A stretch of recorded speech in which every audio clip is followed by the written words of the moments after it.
Hello everybody and welcome.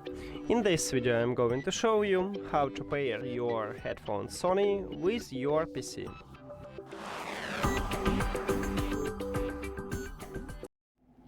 You have to start by press one time the Windows button on your keyboard and then write Bluetooth. If you see Bluetooth and other devices, press on it or click Enter. Now, at the right top, we see this button Add Device and you need to click on it. If you have Windows 10, you will see this button at the top. So, click Add Device and then select Bluetooth. After that, on your left ear cup, we have power button.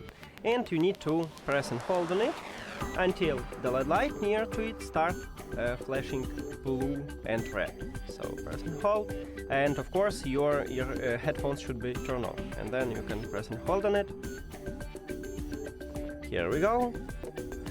And now we will see this headphones at the device list, and right here we have it. Click on it and then click Done. That's it. Thank you for watching this video. If you found it helpful, please consider subscribing to the channel and leave the like on the video. See you later.